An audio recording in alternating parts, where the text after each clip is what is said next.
जय श्री राधे कृष्णा। प्रिय भक्तों, आज माघ मास के कृष्ण पक्ष की द्वादशी तिथि है और आज सटतिला एकादशी के व्रत का पारण का दिन भी है। यानी जिन लोगों ने कल सटतिला एकादशी का व्रत रखा था, वे आज अपना व्रत खोलेंगे। आज का दिन बड़ा ही शुभ और मंगलकारी है। एकादशी के पारण के दिन तुलसी माता और लक्ष्मी माता की कथाओं को सुनने से ही व्रत पूर्ण माना जाता है और समस्त मनोकामनाएं भी पूर्ण होती हैं। तो जिन लोगों ने व्रत नहीं भी रखा था, उन्हें भी द्वादशी के दिन तुलसी माता की कथाओं को सुनने से धन संपत्ति और अनंत शुभ फलों की प्राप्ति होती है। तो आइए भगवान श्री लक्ष्मी नारायण जी के चरणों का ध्यान करते हुए इन कथाओं को सुनते हैं। जय श्री गणेश। प्रिय भक्तों, तुलसी माता को हरि प्रिया भी कहा जाता है। जितना भगवान श्री हरे विष्णु सोने, चांदी, हीरे, मोती और रत्नों से प्रसन्न नहीं होते, उतना सिर्फ तुलसी दल से प्रसन्न हो जाते हैं।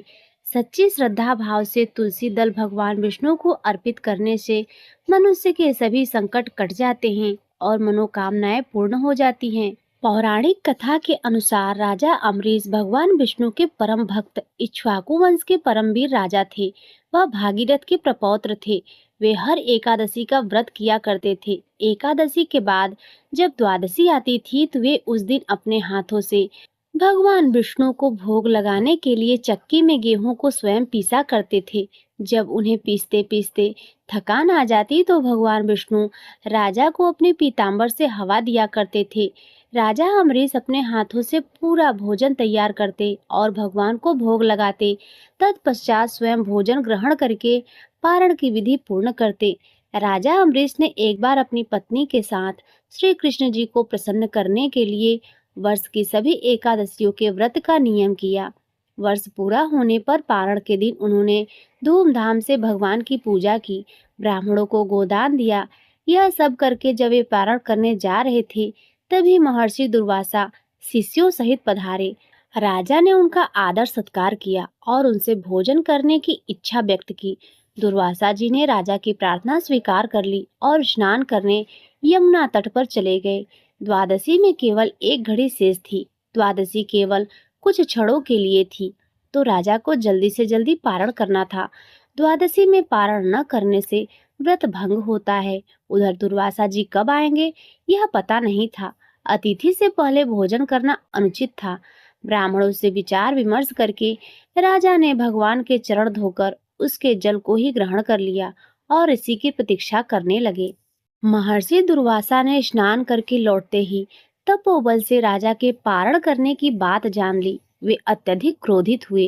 ये मेरे भोजन के पहले इसने क्यों पारण कर लिया? मेरे भोजन करने से पूर्व ही तुमने जल ग्रहण किया है, इसीलिए मैं तुम्हें दंड अवश्य ही दूंगा। उन्होंने मस्तक से एक जटा उखाड़ ली और उसे जोर से पृथ्वी पर पटक दिया, जिससे काल अग्नि के समान कृत्या नाम की भयानक राक्षसी निकली। वह राक्षसी तलवार लेकर राजा को मारने दौड़ी। अम्बरीश को तो कृत्या भी भगवान ही दिखाई दे रहे थे, परंतु भगवान का सुदर्शन चक्र तो भगवान की आज्ञा से पहले ही राजा की रक्षा में नियुक्त था। उसने पलक मारते ही कृत्या को भस्म कर दिया और दुर्वासा को भी दंड देने के लिए उनकी ओर दौड़ा। अपने कृत्या को इस प्रकार नष्ट होते देख और ज्वाला में विकराल चक्र को अपनी ओर आते देखकर दुर्वासा प्राण लेकर भागे। वे दसों दिशाओं में, पर्वतों की गुफाओं में, समुद्रों में जहां तहां छिपने को गए। चक्र वहीं वहीं उनका पीछा करता गया। आकाश पाताल वे सब कहीं गए। इंद्र आदि लोकपाल तो उन्हें क्या ही शरण देते। स्वयं ब्रह्मा जी और शंकर जी ने भी आश्रय नहीं दिया। दया करके शिव जी ने उनको भगवान के ही पास जाने को कहा। अंत में वे बैकुंठ गए। भगवान विष्णु के चरण में गिर पड़े। दुर्वासा ने कहा, प्रभु, आपका नाम लेने से नारकीय जीव भी नरक से छूट जाते हैं, अतः आप मेरी रक्षा करें प्रभु। मैंने आपके प्रभाव को न जानकर आपके भक्त का अपराध कर दिया है, इसीलिए आप मुझे क्षमा करें। इस पर भगवान विष्णु ने कहा, हे ऋषि श्रेष्ठ, मेरे छाती पर स्वयं भृगु जी ने लात मारी, मैंने वह सहन कर लिया, परंतु जो मेरे भक्तों का निरादर करता है, उन्हें मारने के लिए दौड़ता है, उनका तनिक भी अहित करता है, तो मैं उनके अपराध को क्षमा नहीं कर सकता। भगवान विष्णु ने कहा, महर्षि, मैं स्वतंत्र नहीं हूँ, मैं तो भक्तों के पराधीन हूँ। साधु भक्त मेरे हृदय को जीत लिया है। साधु जन मेरे हृदय हैं और मैं उनका हृदय हूँ। मुझे छोड़कर वे और कुछ नहीं चाहते। भक्तों को छोड़कर मैं अपने इस शरीर को भी नहीं चाहता, और इस लक्ष्मी को, जिनकी एकमात्र गति मैं ही हूँ, उन्हें भी नहीं चाहता। जो भक्त स्त्री, पुत्र, घर परिवार, धन, प्राण, यह लोक परलोक सबको त्याग कर मेरी शरण में आता है, भला मैं उसे कैसे छोड़ सकता हूँ।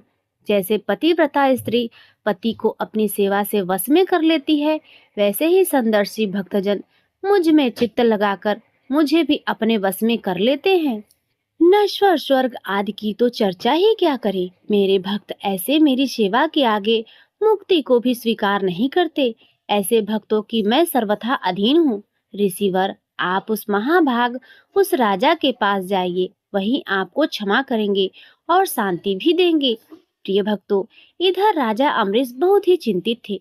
उन्हें लगता था कि मेरे ही कारण दुर्वासा जी को मृत्यु भय से ग्रस्त होकर भूखे ही भागना पड़ा। ऐसी अवस्था में मेरे लिए भोजन करना कदापि उचित नहीं है। अतः वे केवल जल पीकर ऋषि के लौटने की पूरी 1 वर्ष तक प्रतीक्षा करते रहे। 1 वर्ष के बाद दुर्वासा जी जैसे ही भागे थे, वैसे ही भयभीत होकर दौड़ते हुए आए और उन्होंने राजा के पैर पकड़ लिए। ब्राह्मण के द्वारा पैर पकड़े जाने से राजा को बड़ा ही संकोच हुआ। उन्होंने स्तुति करके सुदर्शन को शांत किया। महर्षि दुर्वासा मृत्यु के भय से छूटे। सुदर्शन का अत्यंत ताप, जो उन्हें जला रहा था, शांत हुआ और दुर्वासा ऋषि प्रसन्न होकर कहने लगे, आज मैंने भगवान के दासों का महत्व देखा। राजन, मैंने तुम्हारा इतना बड़ा अपराध किया था, पर तुम मेरा कल्याण ही चाहते हो। जिन प्रभु का नाम लेने से जीव समस्त पापों से छूट जाता है, उन तीर्थपाद श्री हरि के भक्तों के लिए कुछ भी कार्य शेष नहीं रह जाता। राजन, तुम बड़े दयालु हो। मेरा अपराध न देखकर तुमने मेरे प्राणों की रक्षा की है। प्रिय भक्तों, राजा अमरीश के मन में ऋषि के वाक्यों से कोई अभिमान नहीं आया। उन्होंने उनको भगवान की कृपा समझा। महर्षि के चरणों में प्रणाम करके बड़े आदर से राजा ने उन्हें भोजन कराया। उनकी भोजन करके चले जाने पर 1 वर्ष पश्चात उन्होंने वह पवित्र अन्न प्रसाद के रूप में लिया। बहुत काल तक परमात्मा में मन लगाकर राजा पालन करने के पश्चात राजा अमरीश ने अपने पुत्र को राज्य सौंप दिया और भगवान वासुदेव में मन लगाकर वन में चले गए। वह भजन तथा तप करते हुए उन्होंने भगवान को प्राप्त किया और अंतिम समय में विष्णु धाम को गए। जो भक्त एकादशी का व्रत करते हैं, वे द्वादशी के दिन इस पारण कथा को अवश्य सुनते हैं। उनका सर्वथा उद्धार होता है। एक बार प्रेम से बोलिए, ओम नमो भगवते वासुदेवाय नमः। प्रिय भक्तों, अब आइए सुनते हैं तुलसी माता की कथा। एक बार एक गांव में एक बुजुर्ग महिला रहा करती थी। वह बहुत ही पूजा पाठ करती थी। वह रोज तुलसी माँ की पूजा करती और वह बुजुर्ग महिला रोज तुलसी माता से कहती, तुलसी माँ, मुझे बहू दो, पीताम्बर की धोती दो, मीठा मीठा ग्रास दो, बैकुंठ में वास दो, चटक की चाल दो, पटक की मौत दो, चंदन का काठ दो, रानी सा सास दो, दाल भात का भोजन दो, ग्यारस की मौत दो और श्री कृष्ण जी का कंधा दो। वह बुजुर्ग मैया हर महीने तुलसी माता की रोज पूजा किया करती, उनके बिरवे को सींचती। तुलसी माता बुजुर्ग महिला की बात सुन सुनकर धीरे धीरे सूखने लगी। प्रिय भक्तों, तभी भगवान श्री कृष्ण जी ने देखा कि तुलसी माता सूख रही है, और तभी एक दिन भगवान श्री कृष्ण तुलसी माता जी के पास प्रकट हुए और भगवान श्री कृष्ण जी ने तुलसी माता से पूछा, हे तुलसी, तुम क्यों सूख रही हो? सभी महिलाएं तुम्हारी पूजा करती हैं, तुमको रोज सींचती हैं, लेकिन फिर भी तुम सूखती जा रही हो। इसका क्या कारण है? जिसके बाद तुलसी माता ने भगवान श्री कृष्ण से प्रेम पूर्वक कहा, हे प्रभु, एक बुजुर्ग महिला मेरे पास रोज आती है और रोज एक ही बात बोलती है, हे तुलसी माता सबकी दाता, मैं तेरा बिरवा सींचती हूँ, तू मुझे बहू दो, पीताम्बर की धोती दो, मीठा मीठा ग्रास दो, बैकुंठ में वास दो, चटक की चाल दो, पटक की मौत दो, चंदन का काठ दो, रानी सारास दो, दाल भात का भोजन दो, ग्यारस की मौत दो और श्री कृष्ण जी का कंधा दो। मैं उस बुजुर्ग महिला की सारी मनोकामनाएं पूरी कर सकती हूँ प्रभु, किंतु हे प्रभु उसकी एक मनोकामना पूरी नहीं कर सकती हूँ। मैं श्री कृष्ण जी का कंधा कहाँ से दूंगी प्रभु। भगवान श्री कृष्ण जी तुलसी माता की बातों को सुनकर जोर जोर से हंसने लगे और फिर भगवान श्री कृष्ण जी ने तुलसी माता से कहा, तुम चिंता मत करो, जब उस बुजुर्ग महिला की मृत्यु होगी तब मौके पर मैं वहां पहुंचकर कंधा दे दूंगा। आज सुबह जब वह पूजा करने आए तब कह देना कि सब कुछ तुम्हें मिल जाएगा। कुछ ही दिनों के बाद वह वृद्ध महिला ठोकर खाकर रास्ते में गिरकर मर गई। पूरे गांव के सभी लोग आए। उस महिला को सभी लोग धर्मात्मा मानते थे। उसको तुलसी जी की डोगरी कहते थे। उसके परिवार में कोई भी नहीं था, इसीलिए गांव वालों ने ही उसके अंतिम संस्कार की योजना बनाई और उसे नहला धुलाकर अर्थी पर बैठाने के लिए उसे उठाने लगे तो उसका मृत शरीर इतना भारी हो गया कि उसे उठा ही नहीं पाए। यह देखकर वहां के सभी लोग तरह तरह की बातें करने लगे और कहने लगे, यह इतना पूजा पाठ करती थी, हर समय माला फेरती थी, इसीलिए यह इतना भारी हो गई है। वहीं पूरे गांव में चर्चा होने लगी। डोगरी माई कोई भक्त नहीं थी, यह छल कपट करती थी। हम जिसे धर्मात्मा समझते हैं वह पापी है, जो कि किसी से भी उठ नहीं पा रही है। यह इसके कर्मों की सजा है। इधर भगवान ने सोचा मेरे भक्त की निंदा हो रही है, इसीलिए भगवान ने बूढ़े आदमी का भेष धारण करके वहां पर आए और वहां पर एकत्रित लोगों से पूछने लगे कि यहाँ पर इतनी भीड़ क्यों लगी है।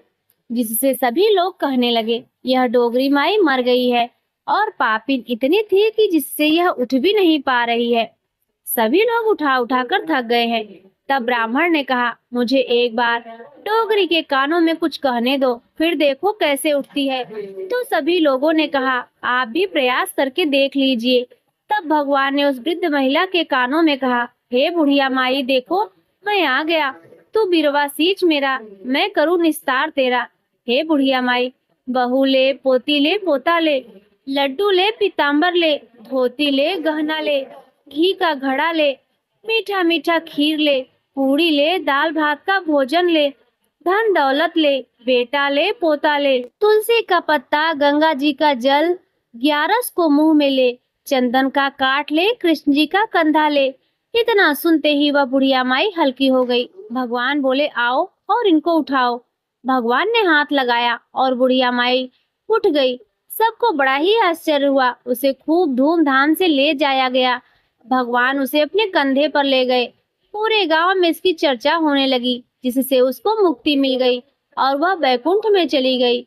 सभी लोग देखते रह गए। सभी लोगों ने देखा शमशान घाट तक तो ब्राह्मण साथ ही आया था, लेकिन अब वह दिखाई नहीं दे रहा। इससे लोगों को समझ में आया कि वह कोई और नहीं, स्वयं भगवान बूढ़े ब्राह्मण के रूप में आए थे। तो प्रेम से बोलिए राधा कृष्ण भगवान की जय, बोलिए श्री तुलसी सालिक राम भगवान की जय। प्रिय भक्तों, अब आइए तुलसी माता की एक और कथा सुनते हैं। इस कथा को सुनने से एकादशी के व्रत का संपूर्ण फल मिल जाता है। एक कुटुंब में ननद तथा भाभी साथ साथ रहती थी। ननद का विवाह अभी नहीं हुआ था। वह तुलसी के पौधे की खूब सेवा करती थी, लेकिन उसकी भाभी को यह सब बिल्कुल भी पसंद नहीं था। जब कभी उसकी भाभी को अत्यधिक क्रोध आता तो वह उसे ताना देते हुए कहती, जब तुम्हारा विवाह होगा तो मैं तुलसी ही बारातियों को खाने को दूंगी, तुम्हारे दहेज में भी तुलसी दूंगी। कुछ समय बीत जाने पर ननद का विवाह पक्का हुआ।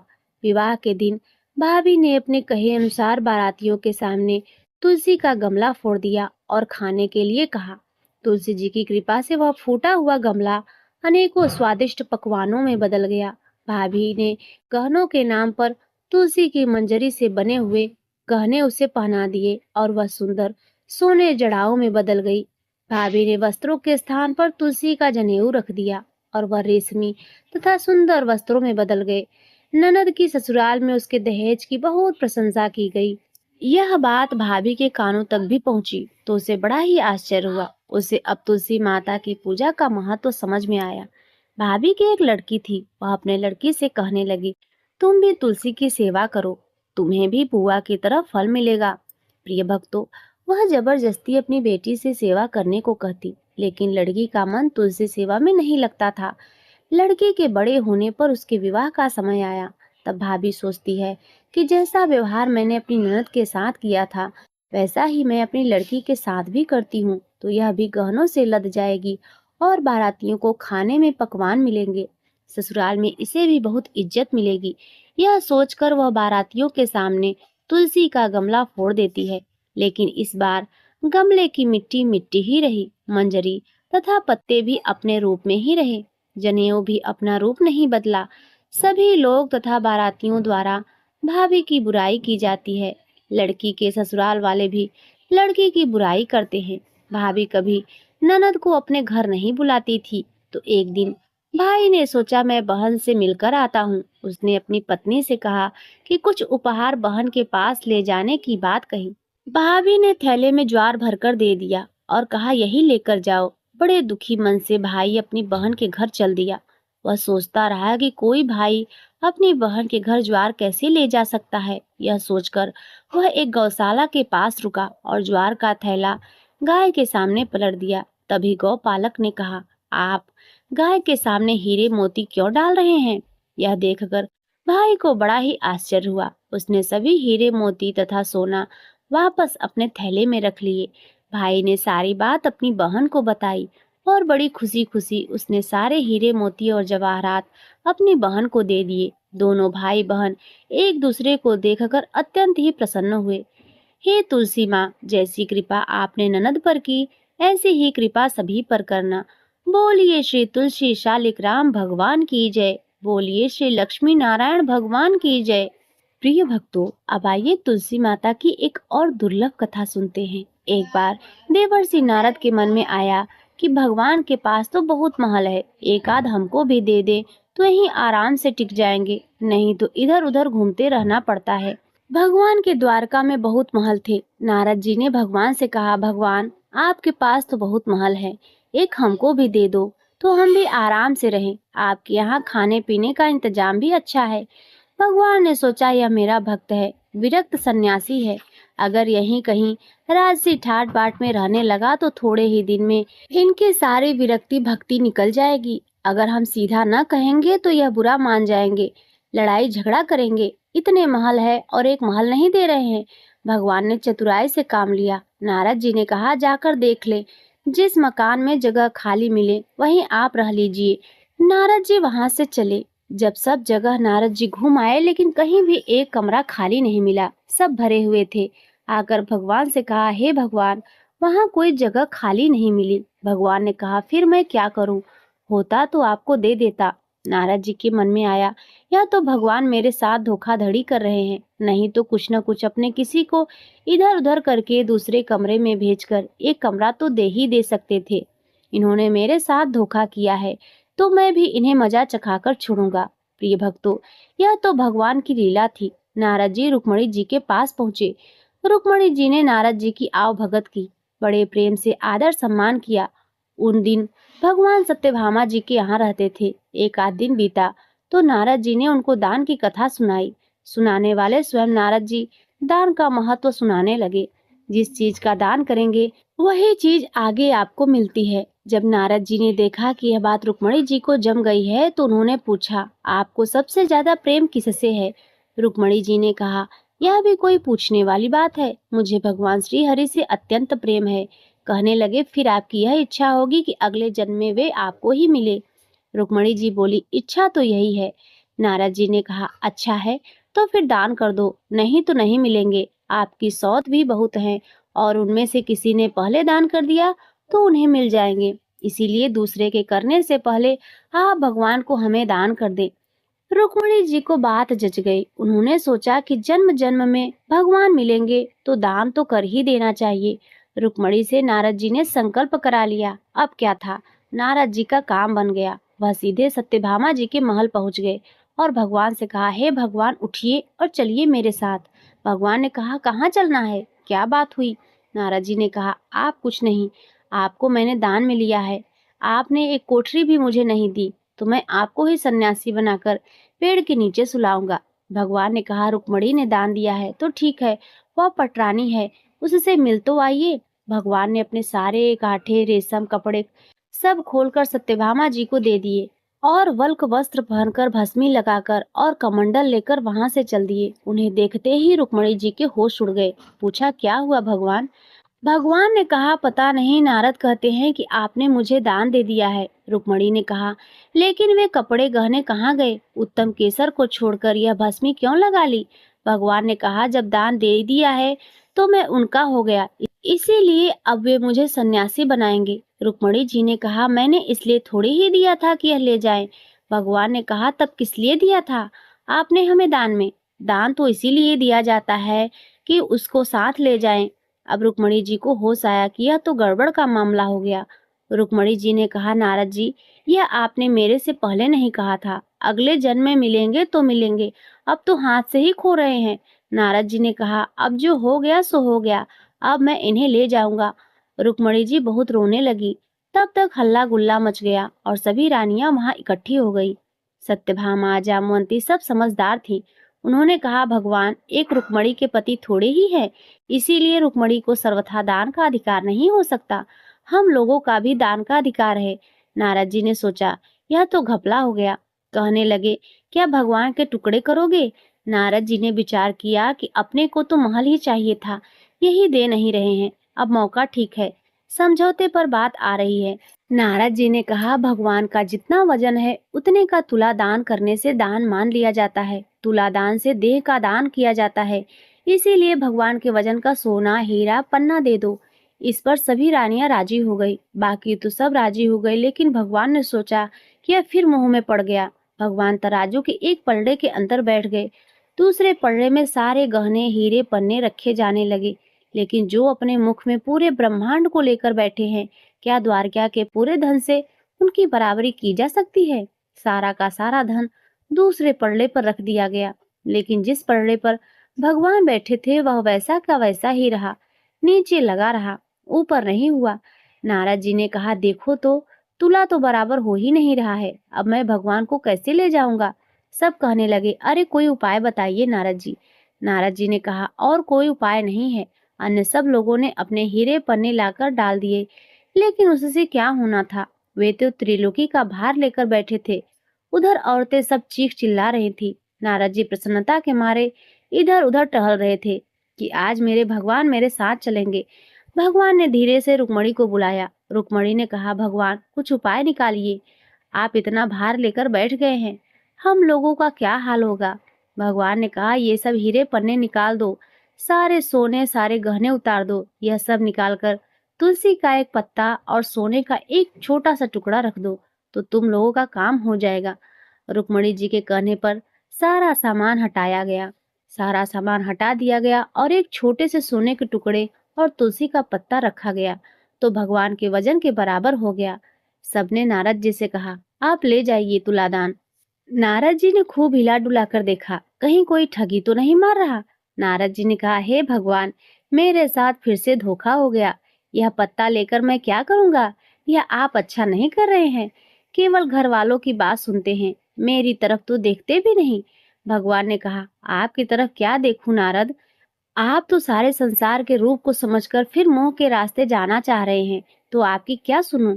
तब नारद जी ने समझ लिया कि भगवान ने जो किया सो ठीक किया। जो तुलसी का एक पत्ता आपके बराबर है, वह तुलसी महान है। जिस तुलसी को चढ़ाने से आप अति प्रसन्न होते हैं, उस तुलसी का गुणगान करने वाले, उस कथा को सुनने वाले भगवान विष्णु के प्रिय होते हैं। वे निश्चित ही देवतुल्य होते हैं। हे भगवान, आपको कोटि कोटि प्रणाम है। मैंने आज तुलसी के एक पत्ते के महत्व को समझा। मेरी भूल को आप क्षमा करिए। भगवान बड़े प्रसन्न होकर तराजू से उठे और नारद जी को छाती से लगाया। तो प्रेम से बोलिए, तुलसी शालिक राम भगवान की जय, और राधा कृष्ण भगवान की जय। प्रिय भक्तों, अब आइए सुनते हैं लक्ष्मी नारायण भगवान की कथा। एक बार भगवान विष्णु जी शेषनाग पर बैठे बैठे उदास हो गए और धरती पर जाने का विचार बनाया। धरती पर जाने का मन बनाते ही विष्णु जी जाने की तैयारी में लग गए। अपने स्वामी को तैयार होता देखकर लक्ष्मी जी ने उनसे पूछा, हे स्वामी, आप कहाँ जाने की तैयारी में लगे हैं? जिसके उत्तर में विष्णु जी ने कहा, हे देवी, मैं धरती लोक पर घूमने जा रहा हूँ। यह सुनकर माता लक्ष्मी जी का भी मन धरती पर जाने का हुआ उन्होंने श्रीहरि से इसकी आज्ञा मांगी। लक्ष्मी जी ने प्रार्थना करने पर भगवान जी बोले, आप मेरे साथ चल सकती हैं, लेकिन एक शर्त है, अगर आप धरती पर पहुंचकर उत्तर दिशा की ओर ना देखें, तभी मैं आपको अपने साथ लेकर जाऊंगा। यह सुनते ही माता लक्ष्मी जी तुरंत हाँ कर देती हैं और विष्णु जी के साथ धरती लोक पर जाने के लिए तैयार हो जाती हैं। माता लक्ष्मी जी और भगवान विष्णु जी सुबह सुबह धरती पर पहुंच गए। जब वे पहुंचे तब सूर्य देवता उदय ही हो रहे थे। कुछ दिनों पहले ही बरसात हुई थी, इसीलिए धरती पर चारों ओर हरियाली ही हरियाली थी। धरती बेहद ही सुंदर दिखाई दे रही थी, इसीलिए माँ लक्ष्मी जी मंत्रमुग्ध होकर धरती के चारों ओर देख रही थी। माँ लक्ष्मी जी भूल गई थी कि पति को क्या वचन देकर आई थी। अपनी नजर घुमाते ही उन्होंने सब उत्तर दिशा की ओर देखा। उन्हें पता ही नहीं चला। मन ही मन में मुग्ध हुई माता लक्ष्मी जी ने जब उत्तर की ओर देखा तो उन्हें एक सुंदर बगीचा नजर आया। उस ओर से भीनी भीनी खुशबू आ रही थी। बगीचे में बहुत ही सुंदर सुंदर फूल खिले हुए थे। फूलों को देखते ही माँ लक्ष्मी बिना सोचे समझे उस खेत में चली गई और एक सुंदर सा फूल तोड़कर लाई। फूल तोड़ने के बाद जैसे ही माँ लक्ष्मी जी ने भगवान विष्णु के पास वापस लौट आई, तब भगवान विष्णु जी की आंखों में आंसू भरे थे। माँ लक्ष्मी जी के हाथ में फूल देखकर विष्णु जी बोले, कभी भी किसी से बिना पूछे उसका कुछ भी नहीं लेना चाहिए, और साथ ही माँ लक्ष्मी जी को विष्णु जी को दिया हुआ वचन भी याद दिलाया। माँ लक्ष्मी जी को जब अपनी भूल का आभास हुआ तो उन्होंने भगवान के सामने इस भूल की क्षमा मांगी। विष्णु जी ने कहा कि आपने जो भूल की है उसकी सजा तो आपको अवश्य मिलेगी। जिस माली के खेत से आपने बिना पूछे फूल तोड़ा है, यह एक प्रकार की चोरी है। इसीलिए अब आप 3 वर्षों तक माली के घर नौकर बनकर रहो। उसके बाद मैं आपको बैकुंठ में वापस बुलाऊंगा। भगवान विष्णु जी का आदेश मानकर माता लक्ष्मी जी चुपचाप सर झुकाकर मान स्वीकार किया। जिसके बाद माँ लक्ष्मी जी ने एक गरीब औरत का रूप धारण किया और उस खेत के मालिक के घर गई। माधव नाम के उस मालिक का एक झोपड़ा था, जहाँ माधव पत्नी को, दोनों बेटों और 3 बेटियों के साथ रहता था। माता लक्ष्मी जी एक साधारण औरत बनकर माधव के झोपड़े पर पधारी तो माधव ने पूछा कि बहन, आप कौन हैं? तब माँ लक्ष्मी ने कहा कि मैं एक गरीब औरत हूँ, मेरी देखभाल करने वाला कोई नहीं है, मैं कई दिनों से खाना भी नहीं खाई हूँ, मुझे कोई काम दे दो, मैं तुम्हारे घर का सारा काम करूंगी और इसके बदले मैं आपसे अपने घर के एक कोने में आसरा दे देना। माधव बहुत ही अच्छे दिल का मालिक था। उसे उन पर दया आ गई, लेकिन उसने कहा, बहन, मैं तो बहुत गरीब हूँ, मेरी कमाई से मेरे घर का खर्च काफी कठिनाई से चलता है, लेकिन अगर मेरी 3 बेटियां हैं, उसकी जगह आप 4 बेटियां होती तो मुझे भी गुजारा करना पड़ता। अगर आप मेरी बेटी बनकर और जैसा रूखा सूखा हम खाते हैं उसमें खुश रह सकती हो तो मेरी बेटी अंदर है, जाकर वहीं रह लो। माधव ने माँ लक्ष्मी जी को अपने झोपड़े में शरण दे दी और माँ लक्ष्मी जी की 3 साल तक उस माधव के घर पर नौकरानी बनकर रही। कथा के अनुसार कहा जाता है कि जिस दिन माँ लक्ष्मी जी माधव के घर आई थी, उसके दूसरे ही दिन माधव को फूलों में इतनी आमदनी हुई कि शाम को उसने एक गाय खरीद ली। फिर धीरे धीरे माधव ने जमीन खरीद ली और सब ने अच्छे अच्छे कपड़े भी बनवा लिए। कुछ समय बाद माधव ने एक बड़ा पक्का घर भी बनवा लिया। माधव हमेशा सोचता रहा कि मुझे यह सब इस महिला के आने के बाद ही मिला है। इस बेटी के रूप में मेरी किस्मत आ गई है। एक दिन माधव जब अपने खेतों में काम खत्म करके घर आया तो उसने अपने घर के द्वार पर गहनों से लदी एक देवी स्वरूप औरत को देखा। जब वह पास गया तो उसे आभास हुआ कि यह तो मेरी मुंह बोली चौथी बेटी है, यानी वही औरत है। कुछ समय के बाद वह समझ गया कि यह देवी और कोई नहीं बल्कि स्वयं माँ लक्ष्मी जी हैं। यह जानकर माधव बोला, हे माँ, मुझे क्षमा कर दो, हमने आपको अनजाने में घर और खेत के काम करवाए। हे माँ, यह हमने कैसा अपराध कर दिया। माँ, हम सबको माफ कर दो।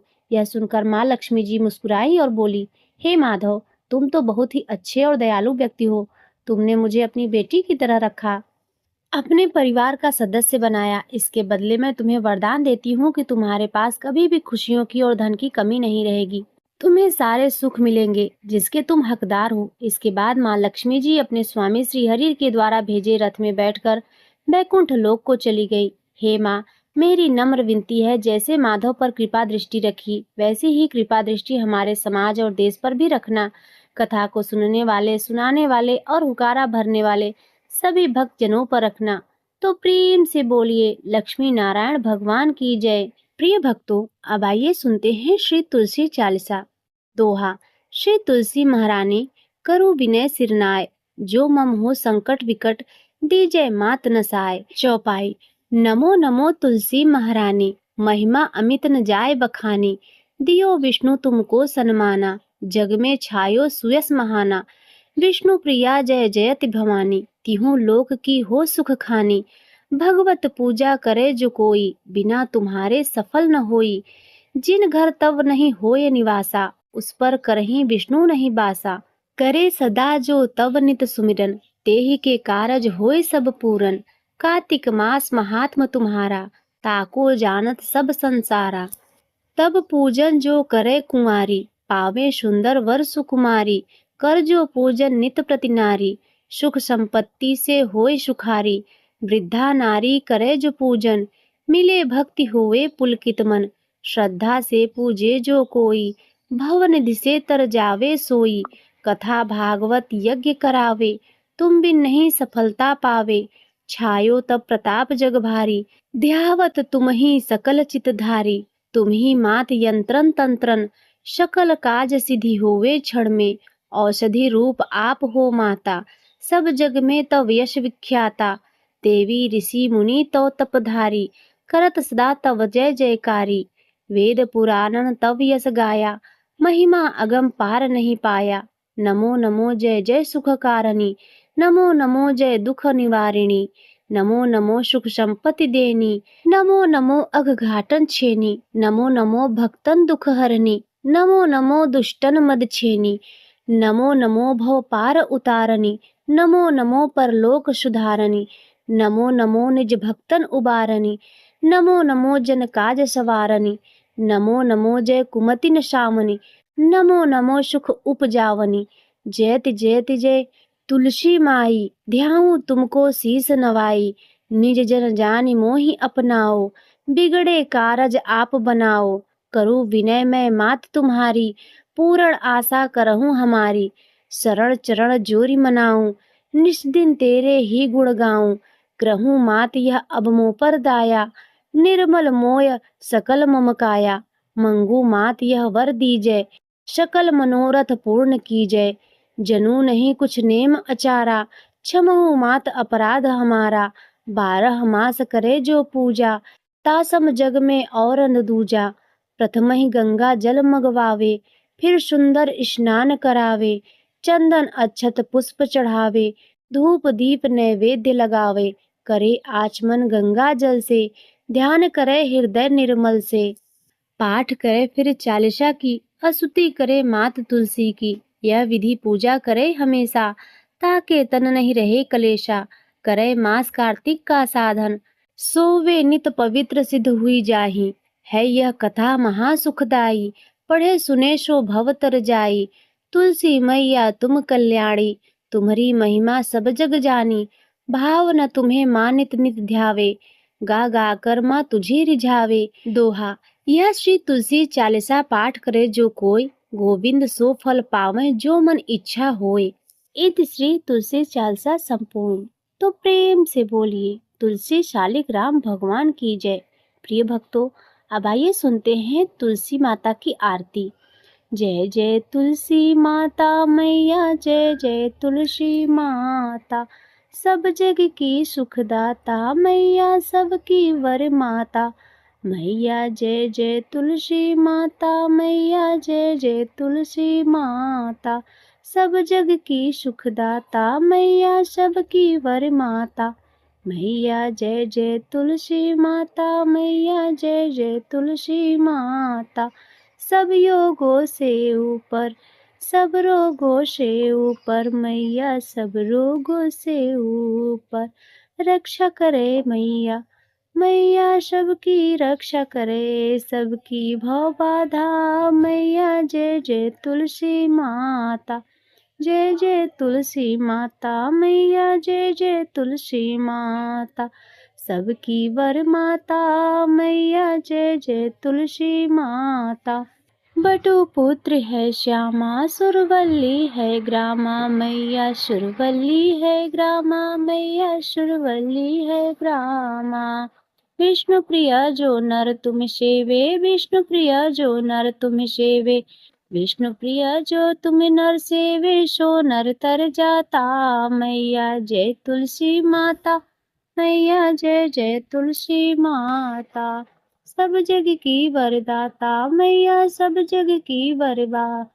हरि के शीस विराजत, हरि के शीस विराजत, त्रिभुवन से हो वंदित, त्रिभुवन से हो वंदित, पतित जनों की तारिणी तुम हो विख्यात। मैया जय जय तुलसी माता, मैया जय जय तुलसी माता।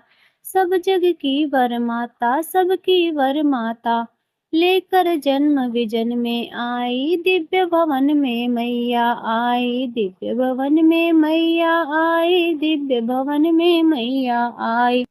मानो लोक तुम्ही से, मानो लोक तुम्ही से, सुख संपत्ति पाता। मैया जय जय तुलसी माता, जय जय तुलसी माता, मैया जय जय तुलसी माता। हरि को तुम अति प्यारी, मैया हरि को तुम अति प्यारी। श्याम वरण तुम्हारी, मैया श्याम वरण है तुम्हारी। प्रेम अजब है उनका, मैया प्रेम अजब है उनका। तुमसे कैसा नाता, मैया तुमसे कैसा नाता। जय जय तुलसी माता, मैया जय जय तुलसी माता। सब जग की वर माता, मैया सब जग की वर माता।